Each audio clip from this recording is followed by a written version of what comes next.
Hello students, তো চলো আমরা ডিসকাশনটা কন্টিনিউ করি। এর আগের যে লেকচারটা সেটাতে কিছু টেকনিক্যাল প্রবলেমের জন্য ভিডিও রেকর্ডিংটা কমপ্লিট হয়নি, তো আমি সেইখান থেকেই আবার কন্টিনিউ করছি, শুনতে থাকো। দেখো, আমরা বলছিলাম যে হাইড্রাইড যেগুলো রয়েছে গ্রুপ 1 অ্যালকালি মেটালের, তাদের থার্মাল স্টেবিলিটি বা তাপীয় স্থায়িত্ব কীরকমভাবে পরিবর্তিত হয়। তো সেইটার আমরা কিছু আলোচনা এর আগের ভিডিওতে অলরেডি করে নিয়েছি। অর্ডারটাও আমার এখানে লেখা আছে যে লিথিয়াম হাইড্রাইড থেকে শুরু করে সিজিয়াম হাইড্রাইড পর্যন্ত তাপীয় স্থায়িত্ব গ্র্যাজুয়ালি কমতে থাকবে। এবারে কেন কমতে থাকবে বা কমছে সেটা আমরা কি করে বুঝেছিলাম? একটা সাধারণ অবস্থায় রেখে, প্রত্যেকটা হাইড্রাইড যৌগকে সাধারণ অবস্থায় রেখে সেখান থেকে তাপমাত্রা বাড়ানো হচ্ছিল। তাপমাত্রা বাড়াতে বাড়াতে দেখা যাচ্ছে সিজিয়াম হাইড্রাইড প্রথমে বিয়োজিত হয়ে গেল, তারপরে রুবিডিয়াম হাইড্রাইড, তারপরে পটাশিয়াম হাইড্রাইড বিয়োজিত হচ্ছে, তারপরে সোডিয়াম হাইড্রাইড, আর লিথিয়াম হাইড্রাইড শেষ পর্যন্ত তার নিজের অস্তিত্ব বজায় রাখতে পারছিল টেম্পারেচারের সাপেক্ষে। তাই আমরা বললাম কি যে লিথিয়াম হাইড্রাইড হচ্ছে সব থেকে বেশি তাপীয় সুস্থিত, আর সিজিয়াম হাইড্রাইড হচ্ছে সব থেকে কম তাপীয় সুস্থিত। তো এবারে দেখো, এই থার্মাল স্টেবিলিটির থেকে আমরা এখানে আরেকটা বিষয় কিন্তু এর সাথে রিলেট করে নিতে পারি। বিষয়টা কি? বিষয়টা হবে গলনাঙ্ক। গলনাঙ্ক, এরা তো সবাই আয়নীয় যৌগ, তো আয়নীয় যৌগের গলনাঙ্ক একটা বিষয় থাকে। তো যদি এইটা কম তাপে বিয়োজিত হয়ে যায় তাহলে আমরা কি বলতে পারি যে সিজিয়াম হাইড্রাইডের গলনাঙ্কের মান কম আর লিথিয়াম হাইড্রাইডের গলনাঙ্কের মান বেশি। অর্থাৎ লিথিয়াম হাইড্রাইড থেকে শুরু করে সিজিয়াম হাইড্রাইড পর্যন্ত গলনাঙ্ক হ্রাস পায়, সেটা বলা যায় তো? গলনাঙ্ক হ্রাস পায়, ঠিক আছে না? গলনাঙ্ক মানে হচ্ছে মেল্টিং পয়েন্ট।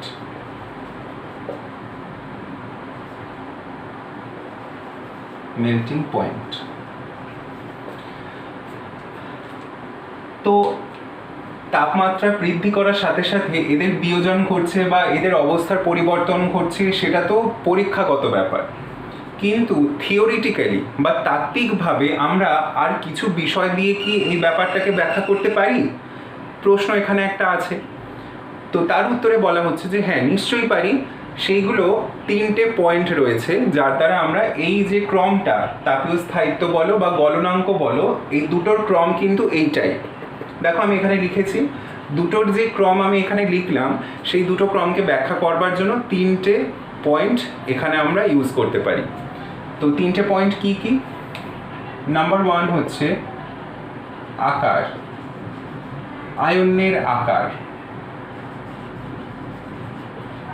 আয়নের আকার বা সাইজ অফ আয়ন্স। একটা একটা করে পয়েন্ট আমরা আলোচনা করি। তো দেখো, হাইড্রাইড এটা হচ্ছে ছোট আকৃতির আয়ন। ছোট আকৃতির আয়ন। হাইড্রোজেন নিজে একটা ছোট আকৃতির পরমাণু, তো তার আয়নটাও অবশ্যই ছোট আকৃতির হবে। আর হাইড্রাইডের সঙ্গে H- এর সঙ্গে লিথিয়াম প্লাস, এটাও ছোট আকৃতির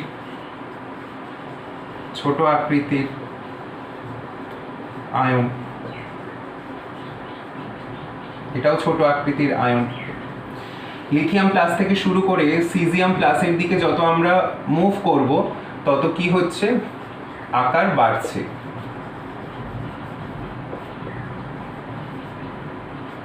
বড় আকৃতির আয়ন। গ্রুপ 1 ক্যাটায়নের মধ্যে সিজিয়াম প্লাস হচ্ছে বড় আকৃতি আয়ন, সাইজ বাড়ছে, তাই তো? তাহলে এখানে তো প্রত্যেকের সঙ্গে হাইড্রাইড যে অংশটা, হাইড্রাইড অংশটা তো প্রত্যেকের ক্ষেত্রে কমন। তো সেই অংশটা দিয়ে আমরা কোনো পার্থক্য করতে পারবো না। পার্থক্য আমরা কিসের ভিত্তিতে করতে পারবো? এই ক্যাটায়নিক অংশ যেটা রয়েছে, লিথিয়াম থেকে শুরু করে সিজিয়াম পর্যন্ত যে ক্যাটায়নের অংশটা রয়েছে সেইটা দ্বারা আমরা পার্থক্য করতে পারবো। তো দেখো, আমি এখানে কয়েকটা ছবি আঁকছি, ছবি আঁকলে তোমরা আশা করি বুঝতে পারবে। এইটা মনে করো লিথিয়াম প্লাস আর এটা H মাইনাস, এটা সোডিয়াম প্লাস H মাইনাস,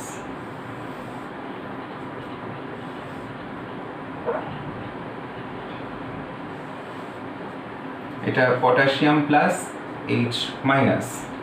ঠিক আছে, ঠিক একইভাবে এখানে যদি আমরা আলটিমেটলি কি আঁকি, সিজিয়াম প্লাস আর H মাইনাস যদি আঁকি, রুবিডিয়ামটা আঁকলাম না, তোমরা বুঝতেই পারছো এটা গ্র্যাজুয়ালি কি হচ্ছে, ক্যাটায়নের আকারটা বাড়ছে, তাই না? তাহলে তোমরা ভেবে দেখো এই যে এই লিথিয়াম আর হাইড্রোজেনের যে কম্বিনেশনটা, সেই কম্বিনেশন আর বাকিগুলোর যে কম্বিনেশন, সেইগুলো যদি পার্থক্য করা হয় তাহলে আমরা বলতে পারি যে লিথিয়াম হাইড্রাইডের কম্বিনেশনটা প্রপার কম্বিনেশন বা সুষম কম্বিনেশন। কম্বিনেশনের বাংলাটা আমার ঠিক মাথায় আসছে না, তো এটাকে বলা যায় সুষম একটা সমন্বয়। হ্যাঁ, মনে পড়েছে, সমন্বয়, সুষম সমন্বয়। দুটো আয়নের আকার একদম পারফেক্ট, প্রায় কাছাকাছি। আমি এখানে এঁকেছি বলে এরকম দেখতে লাগছে, কিন্তু প্রায় কাছাকাছি। সো লিথিয়াম আর হাইড্রাইডের কম্বিনেশনটা হলো প্রপার কম্বিনেশন, কিন্তু সিজিয়াম আর হাইড্রাইডের যে কম্বিনেশনটা সেটা দেখো ইমপ্রপার কম্বিনেশন। দুটো টার্ম আমরা লিখছি, এখানে হচ্ছে ইমপ্রপার কম্বিনেশন আর এটা হচ্ছে প্রপার কম্বিনেশন। প্রপার কম্বিনেশন, তো তার ফলে কি হচ্ছে, তার ফলে তোমরা ভাবো এখানে এই ক্যাটায়ন যেটা রয়েছে, ক্যাটায়নের নিউক্লিয়াস থেকে অ্যানায়নটার ইলেকট্রন প্রত্যেকটার ক্ষেত্রে ভাবো, অ্যানায়ন প্রত্যেকটার ক্ষেত্রে কনস্ট্যান্ট, হাইড্রাইড আছে, হাইড্রাইড আলাদা তো কিছু নেই। তো আমরা যদি ক্যাটায়নের কেন্দ্রক থেকে বা নিউক্লিয়াস থেকে অ্যানায়নগুলোর ইলেকট্রন ডেনসিটির দূরত্বটা বিচার করি, এখানে এইটুকু, এইখানে এতটা, এইখানে আবার এতটা, আর এইখানে এতখানি, তো কেন্দ্রক মানে ক্যাটায়নের কেন্দ্রক থেকে অ্যানায়নের নিউক্লিয়াসের দূরত্ব কম হলে কি হবে, এই নিউক্লিয়াসটা এই ইলেকট্রনের উপর একটা তীব্র আকর্ষণী প্রভাব প্রয়োগ করতে পারবে। কিন্তু যদি দূরত্বটা বাড়তে থাকে তখন নিউক্লিয়াস ওই অ্যানায়নের ইলেকট্রনগুলোর ওপরে সেই পরিমাণের নিউক্লিয় বল অ্যাপ্লাই করতে পারবে না, বা নিউক্লিয় বলের প্রভাবটা এই ইলেকট্রনগুলোর উপরে কম পড়বে। ভালো করে দেখো কি বললাম, যে ক্যাটায়নের কেন্দ্রক থেকে অ্যানায়নের ইলেকট্রন পর্যন্ত দূরত্ব যদি কম থাকে তাহলে এই ইলেকট্রনগুলো ক্যাটায়ন দ্বারা বা ক্যাটায়নের নিউক্লিয়াস দ্বারা তীব্রভাবে আকৃষ্ট থাকবে। যদি দূরত্ব বাড়ে, কেন্দ্রক থেকে যদি এই ইলেকট্রনগুলোর দূরত্ব বাড়ে, তখন আকর্ষণীয় প্রভাবটা তো কমে গেল। এবারে যদি আকর্ষণীয় প্রভাব কমে যায় তাহলে এই আয়ন দুটোর মধ্যে যে তড়িৎ আকর্ষণ বল, সেই তড়িৎ আকর্ষণ বলটাও তো কম হবে। তড়িৎ আকর্ষণ বল কম হলে কি হচ্ছে, তারা পরস্পর দৃঢ় অবস্থায় থাকতে পারছে না, বা স্ট্রংলি তারা অ্যাটাচ থাকতে পারছে না। তাপ প্রয়োগ করলেই তারা সহজে কি হয়ে যাচ্ছে, বিয়োজিত হয়ে যাচ্ছে। আর যেখানে দুটো আয়ন পরস্পর ইলেকট্রোস্ট্যাটিক ফোর্স দ্বারা তীব্রভাবে আবদ্ধ থাকছে, তারা দৃঢ়ভাবে সংবদ্ধ থাকতে পারছে, ফলে তাদের তাপ প্রয়োগ করে সহজে বিয়োজিত করা যাচ্ছে না। বিয়োজিত করবার জন্য প্রচুর পরিমাণে তাপ শক্তি প্রয়োগ করতে হচ্ছে। অতএব কি হচ্ছে, থার্মাল স্টেবিলিটি তার বেশি হচ্ছে, বা বলা যেতে পারে গলনাঙ্ক বেশি হচ্ছে। ঠিক আছে, তো এটা আয়নের আকার দিয়ে আমরা বিচার করলাম। নেক্সট কি পয়েন্ট আছে দেখা যাক।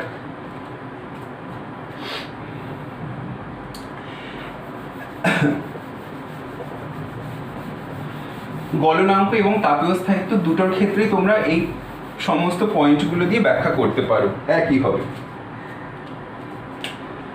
নেক্সট পয়েন্টটা আকারের সাথেই সামঞ্জস্য রেখেই বলা হয়েছে, সেটা হলো আধান ঘনত্ব। আধান ঘনত্ব বা বলতে পারো চার্জ ডেনসিটি, ইংলিশে যদি বলো তাহলে হচ্ছে চার্জ ডেনসিটি। ঠিক আছে, আচ্ছা, চার্জ ডেনসিটি আমি এখানে ক্যাটায়নের হিসাবেই বলবো, কারণ অ্যানায়ন সবকটাতে কনস্ট্যান্ট, হাইড্রাইড আছে।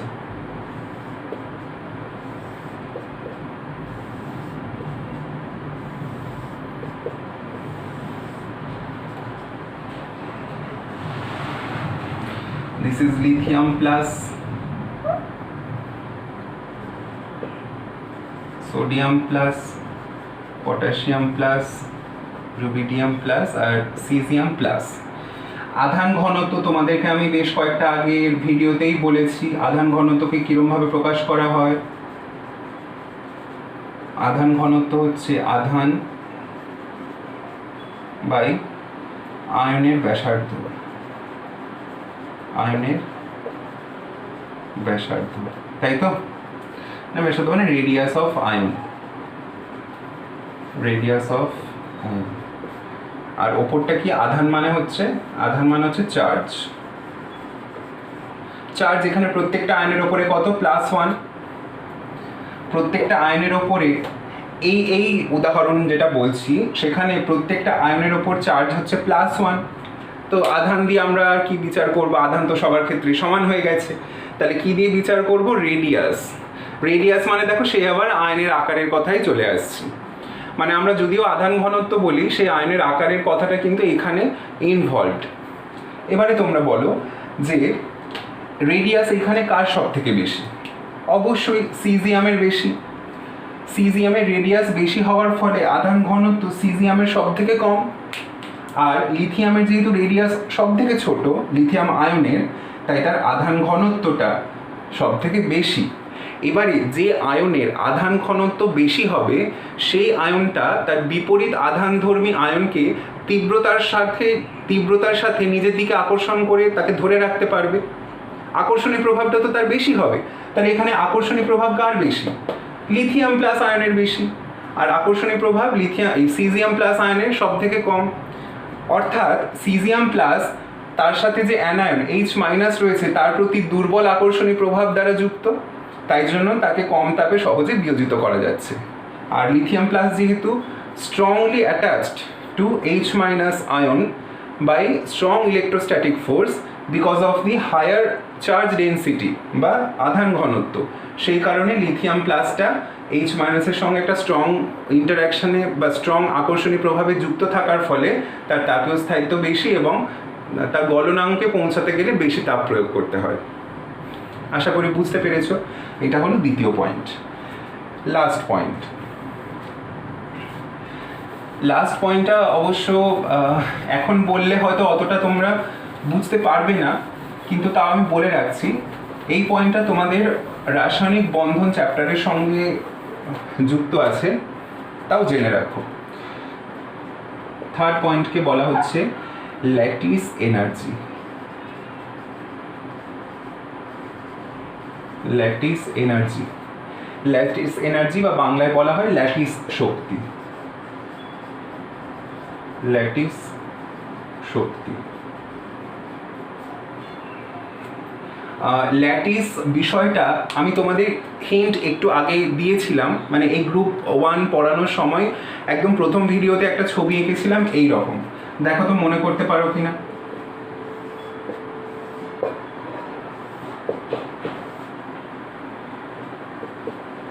এই ধরনের কিছু ছবি মনে করতে পারছো?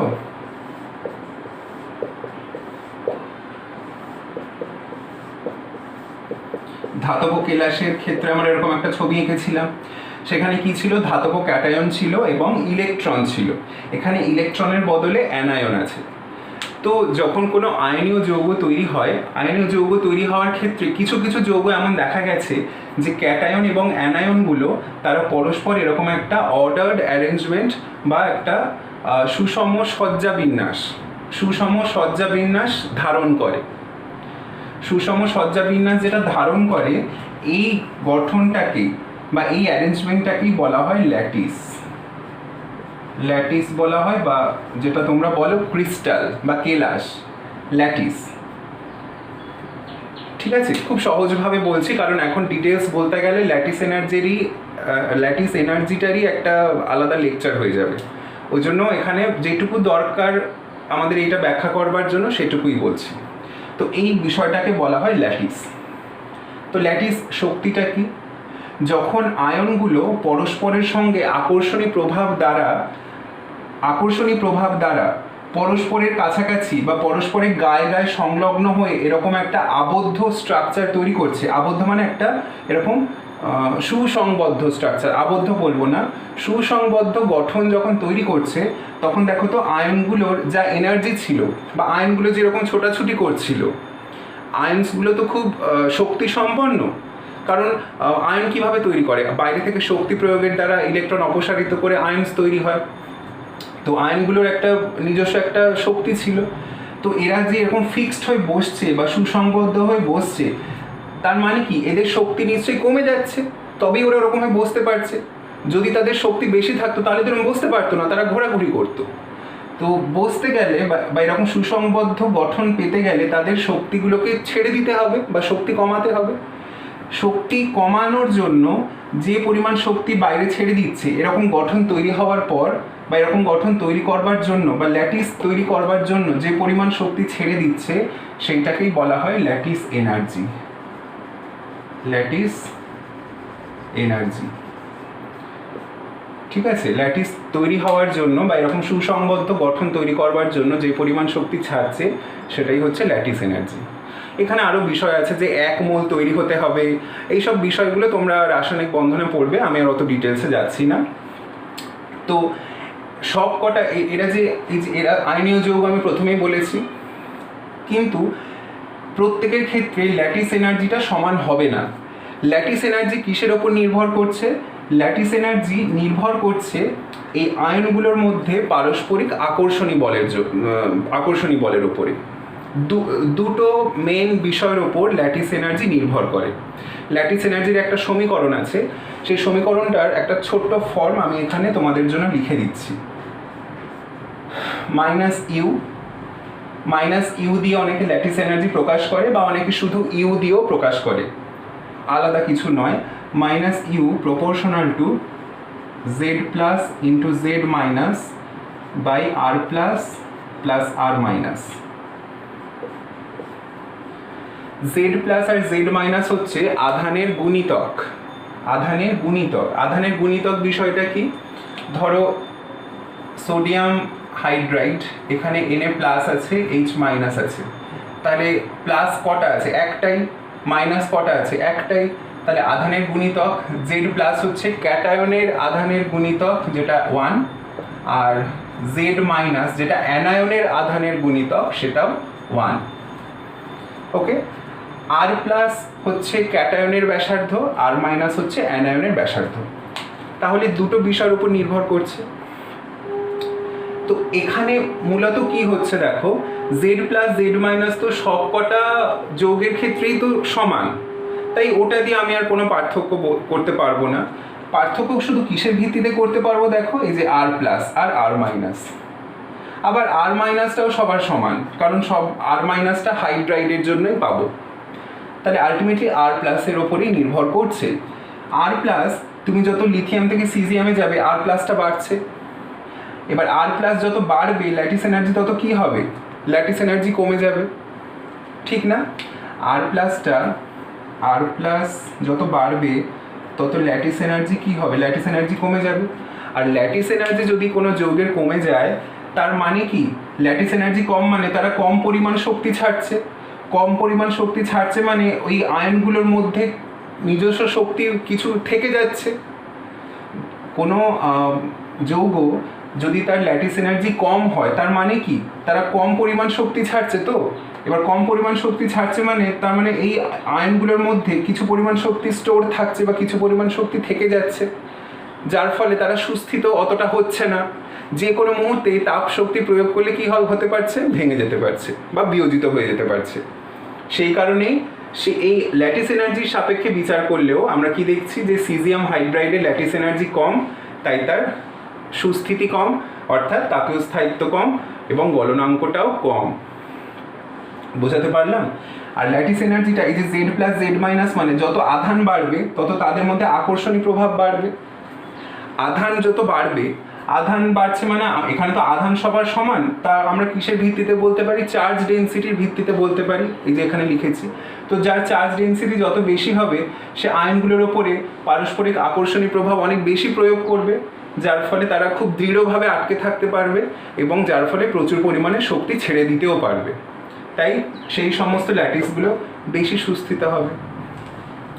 বোঝা গেল?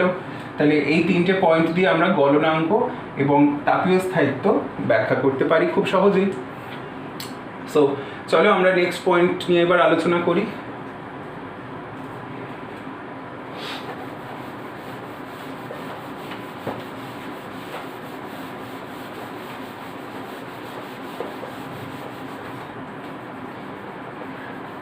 প্রচুর ইনফরমেশন মনে রাখতে হয় ইনঅর্গ্যানিকে। সো যেই ইনফরমেশনগুলো তোমাদেরকে দিচ্ছি সেগুলো একটু থরলি তোমরা ফলো করবে, নোট ডাউন করে রেখো বিষয়গুলো, যাতে তোমাদের পরে হেল্প হয়। এবারে আমাদের পয়েন্ট হচ্ছে হাইড্রেট নিয়েই আমরা পড়ছি।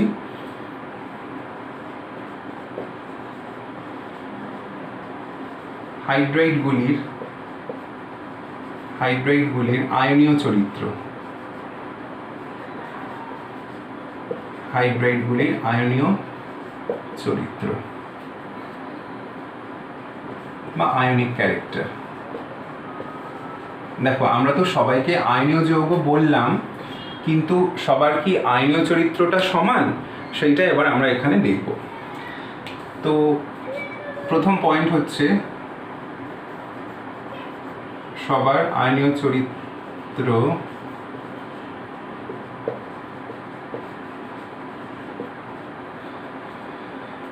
পৃথক।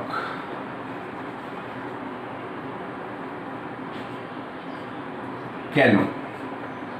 তার কারণ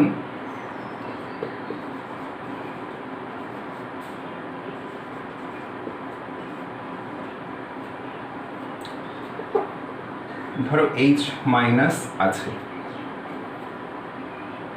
লিথিয়াম থেকে লিথিয়াম প্লাস, সোডিয়াম থেকে সোডিয়াম প্লাস, পটাশিয়াম থেকে পটাশিয়াম প্লাস, রুবিডিয়াম থেকে রুবিডিয়াম প্লাস এবং সিজিয়াম থেকে সিজিয়াম প্লাস।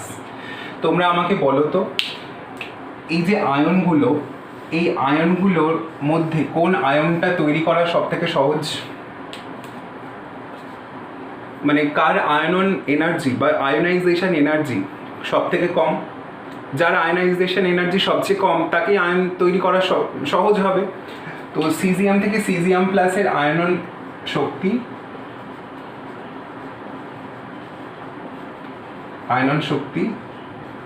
সবচেয়ে কম। আয়নন শক্তি সবচেয়ে কম। তো এটাই আগে আয়নে তৈরি হবে। আর লিথিয়াম থেকে লিথিয়াম প্লাস আয়নন শক্তি তুলনামূলকভাবে বেশি।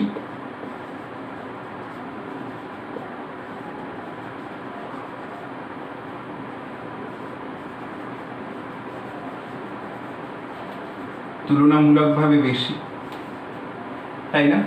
তো তুলনামূলকভাবে যদি বেশি হয় তাহলে লিথিয়াম প্লাস আয়ন তৈরি হওয়াটা একটু সময় সাপেক্ষ ব্যাপার হবে বা শক্তি সাপেক্ষ ব্যাপার, এখানে যেরকম বললাম।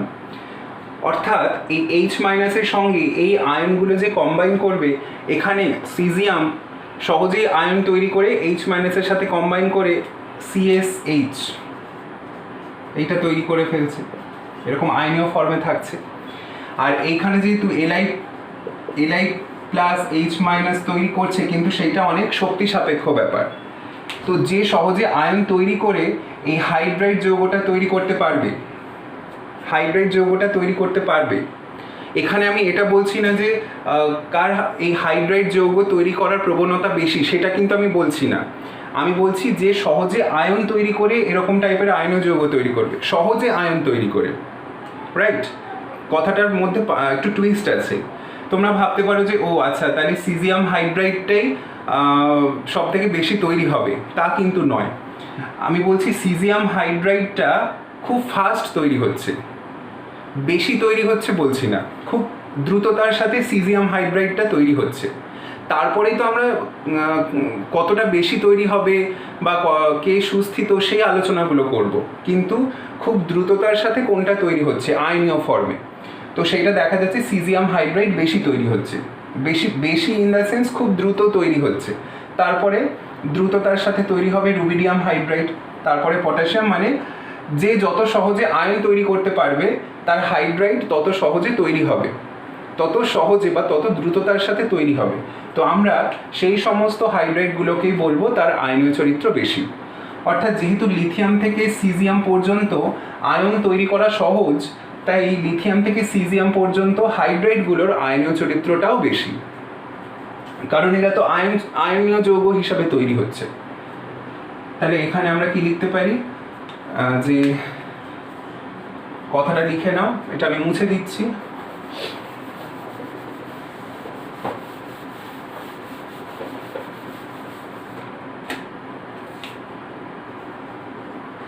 লিথিয়াম থেকে সিজিয়ামে আয়ন উৎপন্ন হওয়ার প্রক্রিয়া কম শক্তি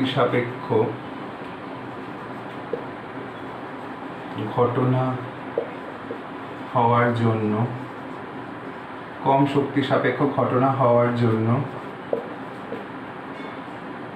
তাদের হাইড্রাইডগুলোর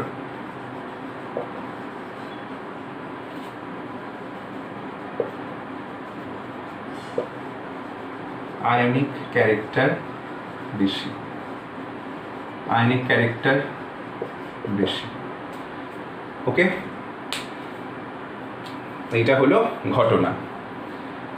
আর আজকের আমাদের এই বিষয়ের শেষ পয়েন্ট, হাইড্রাইডগুলির তৈরি হওয়ার প্রবণতা। হাইড্রাইডগুলির তৈরি হওয়ার প্রবণতা।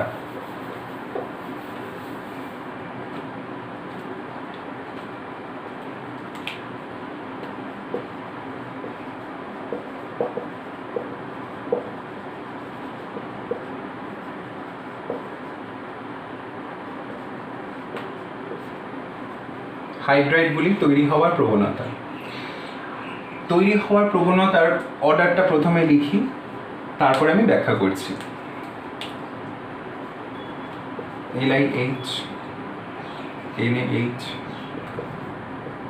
KH, RBH, CSH। ঠিক আছে, এই হলো হাইড্রাইডগুলি তৈরি হওয়ার প্রবণতা। এখানে আয়নীয় চরিত্র বেশি বলে ওটাই তাড়াতাড়ি তৈরি হচ্ছে ওরকম নয়, তৈরি তো হলো, এবারে সেটাকে তো ওইভাবে থাকতে হবে। তো তোমাদের একটা উদাহরণ দিচ্ছি, সেই উদাহরণটা বললে তোমরা আশা করি বুঝতে পারবে। মনে করো যে এখন তো তোমরা সবাই বাড়িতে ক্লাস করছো, সো আগে যে এখানে পড়তে, মনে করো স্কুলে হোক বা অন্য কোনো মিশনে হোক, যেখানেই পড়তে, সেইটার একটা আমি কথা বলছি। তোমাদের সবার সঙ্গেই হয়তো এরকম হয়েছে। তোমাদের ক্লাসে যতজন ছাত্র বা ছাত্রী আছে, তারা কি সবাই সবার খুব ভালো বন্ধু, মানে খুব ক্লোজ ফ্রেন্ড হয়? নিশ্চয়ই না। তার মধ্যে রেয়ারলি একজন বা দুজন হয়তো ক্লোজ ফ্রেন্ড হয়। তো বাকিরা বন্ধু, কিন্তু তার মধ্যে থেকেও দুজন বা একজন হচ্ছে তোমার ক্লোজ ফ্রেন্ড। ক্লোজ ফ্রেন্ড মানে কি? যার সাথে তুমি তোমার সমস্ত কিছু সুবিধা অসুবিধা, ভালো খারাপ সব কিছু শেয়ার করতে পারো। বাকি যতজন বন্ধু আছে সবার সঙ্গে কি পারো সেগুলো শেয়ার করতে বা শেয়ার করো? নিশ্চয়ই করো না, কিন্তু বন্ডিং আছে, সবার সাথেই সবার বন্ডিং আছে। তার মধ্যে থেকে স্পেশাল বন্ডিং একজন বা দুজনের সাথে আছে। এখন বাকিদের সাথে তোমার অতটা বন্ডিং নেই কেন? তার কারণ তুমি ভাবছো যে যদি আমি ওকে আমার কথাগুলো শেয়ার করি, ও হয়তো আমাকে পরে কোনো সমস্যায় ফেলতে পারে, বা অন্য কোনো বন্ধুর সঙ্গে আমার সমস্যা তৈরি করে দিতে পারে। সেই হিসাবে তুমি তার সঙ্গে অতটা হয়তো বন্ডিং তৈরি করছো না, কিন্তু আছে, বন্ধুত্ব আছে। এবারে ধরো তুমি বন্ধুত্বের বশে কি করলে, তার সঙ্গে তোমার কথাগুলো শেয়ার করে দিলে। এবারে সে সেই কথাটা নিয়ে অন্য জায়গায় সেই কথাগুলো ছড়িয়ে দিল, তুমি শুনতে পেলে, তখন তোমার সাথে সেই বন্ধুর ঝগড়াঝাটি হয়ে কী হলো, বন্ধুত্বটা ভেঙে গেল। ঠিক আছে, অর্থাৎ তোমার ক্লোজ ফ্রেন্ডকে, যার সাথে তোমার মনের ম্যাচ হচ্ছে, অর্থাৎ তোমার তোমার যেরকম মেন্টালিটি বা তোমার যা ভালো লাগে খারাপ লাগে সেটা তোমার আরেকটা যে বন্ধুর ঠিক ওই জিনিস রকমগুলো ভালো লাগে, তো তার সাথে তোমার বন্ধুত্ব ম্যাচ করে যাচ্ছে, তুমি তার সঙ্গেই সবসময় থাকছো বা তার সাথেই কথাবার্তা বলছো, সব কিছু শেয়ার করছো। এবার আরেকজন যে আছে তার সঙ্গে তোমার মেন্টালিটি ম্যাচ করছে না, তুমি তার সাথে সব কিছু শেয়ার করছো না। আর যদি কোনো কারণে এরকম কিছু সমস্যা তৈরি হতে দেখা যায় তোমাদের দুজনের মধ্যে, তখন তো কী হবে, বন্ডিংটা ভেঙে যাবে। ঠিক তো, এইখানেও তোমরা সেই উদাহরণটা ভাবো। দেখো তো, লিথিয়াম আর হাইড্রাইড, মানে লিথিয়াম আয়ন আর হাইড্রাইড, এদের আকার ম্যাচ করছে, এদের বন্ডিংটা স্ট্রং হবে। বন্ডিং স্ট্রং হচ্ছে মানে ল্যাটিসটা খুব দৃঢ় হচ্ছে। ল্যাটিস আমি একটু আগেই বললাম যে ল্যাটিস কীরকম তৈরি হয়। আকার মানে ক্যাটায়ন এবং অ্যানায়নের আকার যদি সুষম হয় তবে ল্যাটিসটা সুদৃঢ় হবে, বন্ডিংটা স্ট্রং। এবারে হাইড্রাইডের সাথে সোডিয়াম, পটাশিয়াম, রুবিডিয়াম, সিজিয়াম, এদের কী হচ্ছে, আকারের তারতম্য হচ্ছে, অর্থাৎ সেই মেন্টালিটি ম্যাচ করছে না। মেন্টালিটি ম্যাচ না করার ফলে কি হচ্ছে, অতটা বন্ধুত্ব নেই। এবারে ঝামেলা হলো তোমাদের মধ্যে যে ঝামেলার কথা বললাম, ঝামেলা মানে কি, আমি এখানে বাইরে থেকে ধরো তাপশক্তি প্রয়োগ করলাম, এটা সহজে ভেঙে গেল, মানে বিয়োজিত হয়ে গেল। অর্থাৎ যদি এটা বিয়োজিতই হয়ে যায় তাহলে এদের মধ্যে তো অত বন্ডিংটা স্ট্রং নয়। আর বন্ডিং যদি স্ট্রং না হয় তাহলে এই যৌগটা তৈরি হওয়ার প্রবণতা কি হবে, তৈরি হওয়ার প্রবণতাও কম হবে। মানে তোমার আর তোমার আরেকজন ফ্রেন্ডের যদি মানসিকতা ম্যাচ না করে তাহলে ফ্রেন্ডশিপটা কি তৈরি হওয়া, অতটা ডিপ ফ্রেন্ডশিপ তৈরি হওয়া কি সম্ভব? নিশ্চয়ই না। তো এখানেও সেই ঘটনা যে আকারের যেহেতু তারতম্য হচ্ছে, তাই এখানে ল্যাটিস যেটা তৈরি হবে, ল্যাটিসটা ইমপ্রপার ল্যাটিস হবে। ইমপ্রপার ল্যাটিস হওয়া মানে তার ল্যাটিস এনার্জি কম, কারণ আয়ন দুটোর মধ্যে আকর্ষণী প্রভাব কম। দেখো আমি দুটো ছবি আঁকছি, যদি বুঝতে পারো। ধরো আমি লিথিয়াম হাইড্রাইডের দেখাচ্ছি, ক্যাটায়ন আর অ্যানায়নগুলো প্রপার সাইজ বিশিষ্ট। আর এখানে সিজিয়াম হাইড্রাইডের কথা যদি বলো, এটা হচ্ছে সিজিয়াম, এটা হাইড্রাইড, এটা সিজিয়াম, এটা হাইড্রাইড।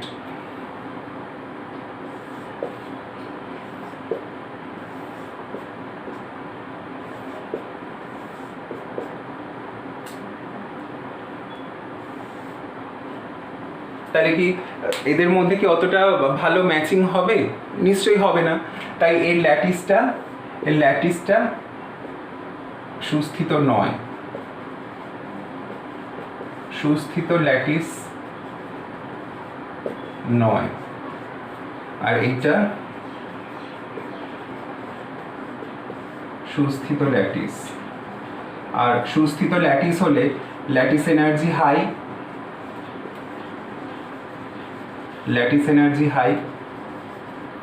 আর এইটার ক্ষেত্রে যত এদিক থেকে এইদিকে যাচ্ছ, হাইড্রাইডগুলোর এদিক থেকে এদিকে যাচ্ছ, তত ল্যাটিস এনার্জি কমছে, ল্যাটিস এনার্জি কমছে। ল্যাটিস এনার্জি কমলে কি হবে, সুস্থিতি কমছে। ল্যাটিস এনার্জি কমলে সুস্থিতি কমবে, সুস্থিতি কমবে। তাই হাইড্রাইড গঠনের প্রবণতা কমবে, হাইড্রাইড গঠনের প্রবণতা কমবে। বোঝাতে পারলাম তোমাদের উদাহরণটা দিয়ে? যে উদাহরণটা তোমাদের বন্ধুদের সাথে বললাম তার সাথে এটা তোমরা আশা করি ম্যাচ করতে পারছো। খুবই সিম্পল ব্যাপার। ল্যাটিস এনার্জিটা আমি যেটুকু বলেছি আপাতত ওইটুকু মনে রেখো, বাকিটা তো তোমরা যখন রাসায়নিক বন্ধন চ্যাপ্টার তোমাদের যখন হবে তখন আরও ডিটেলসে তোমরা তো জেনেই যাবে। সো এই হচ্ছে ব্যাপার। তো হাইড্রাইড সংক্রান্ত যাবতীয় যা আলোচনা সেটা আমি এইখানেই শেষ করছি। এখানে যা যা বিষয় নিয়ে তোমাদেরকে আমি বললাম বা যা ইনফরমেশন দিলাম, সেই ইনফরমেশনগুলো যদি তোমরা কালেকটিভলি সব ঠিকঠাকভাবে তৈরি করে নিতে পারো তাহলে তোমাদের শুধু স্কুল লেভেলেই নয়, ইনফ্যাক্ট যে কোনো কম্পিটিটিভ লেভেলেও এই বিষয় সংক্রান্ত যাবতীয় প্রশ্ন যদি আসে তাহলে সেগুলো তোমরা খুব ইজিলি ক্লিয়ার করতে পারবে। ঠিক আছে, তাহলে ভিডিওটা এখানেই শেষ করছি। আবার নেক্সট ভিডিওতে তোমাদের সাথে দেখা হবে। সবাই ভালো করে পড়াশোনা করো, ভালো থেকো, সুস্থ থেকো। Goodbye and take care.